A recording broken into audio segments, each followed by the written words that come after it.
Hey guys, welcome to the next tutorial for ethical hacking and penetration testing via Kali Linux. So in the previous tutorial, I showed you as to how we can go ahead and gather information using Nmap if you are on the same gateway. And if you are not on the same gateway, then you can go ahead and use the DNS and the WHOIS methods to gather the IP addresses of any specific person. As of now, I'm assuming you are on the same gateway and you have the IP address the same way I told you last time.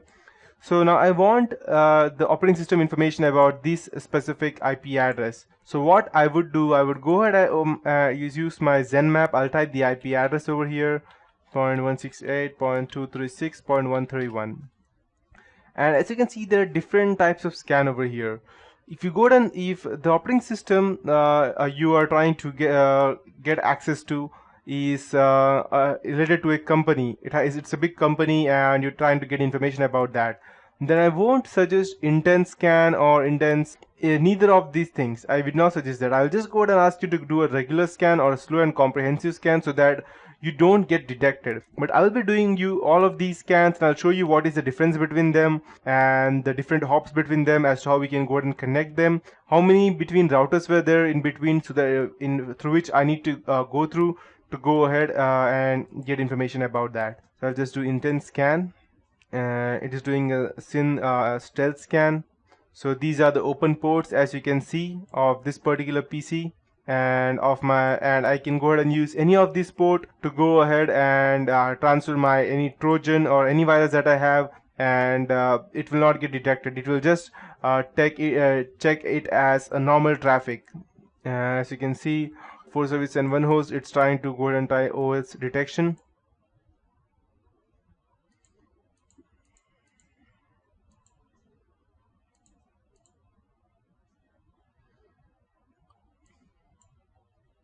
Can take quite a bit of time sometimes.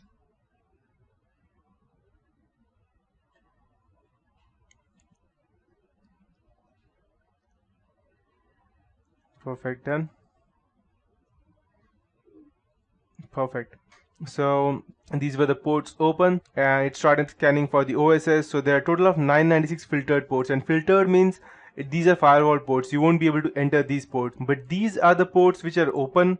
Out of these 996, excluding these 996, these are 4 ports which are open through which you can go ahead and access them. That's Windows Microsoft RPC and Windows HTTP API, and these are the 2 NetBIOS SSN.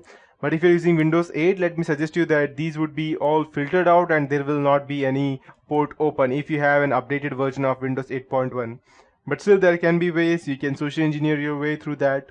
As you can see, the MAC address is of VMware. It's specifically showing that. If you don't know which company's MAC address this is, you can just copy it over here. And if it is related to a specific PC, then you can go over the internet and you can check.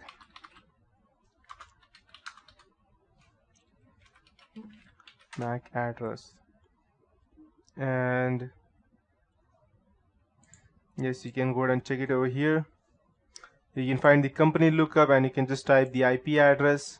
Probably it will not be able to find, yeah, it's perfect. That means anything starting with 000C29 is the of VMware. If I go ahead and check it over here,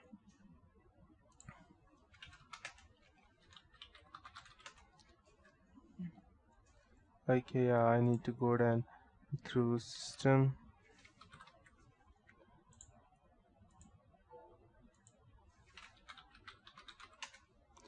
And over here I can see, so this will give you an idea of which hardware is the person using exactly. I'm getting VMware over here, but if since I'm using a virtual PC, but if the person has an actual hardware which is not a VMware, which is an actual computer, then you will get the detailed information. So let me just check the MAC ID and I'll go ahead and copy this MAC ID over here that we have, and I will paste it over here in this portion.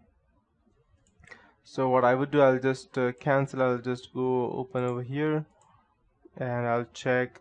I need to go ahead and check the MAC ID. So I believe we have the MAC ID over here.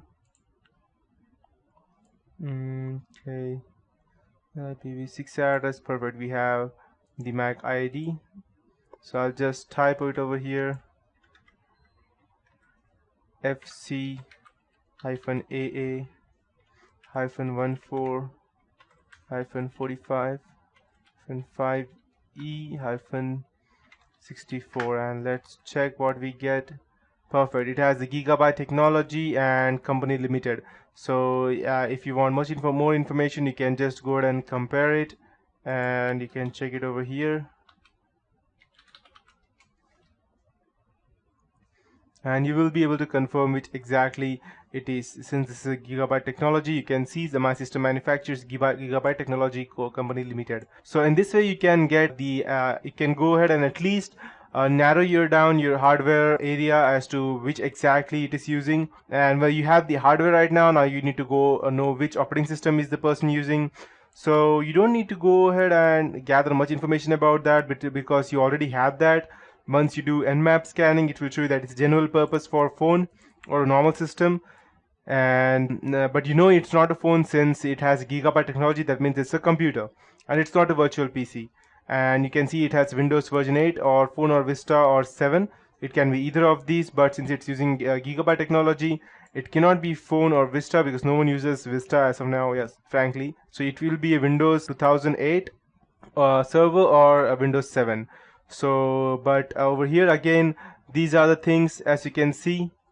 But again, it has narrowed it down a bit more, and it can be Windows 2000 R2 or Windows Phone, which is not. So I'll just cancel these things out.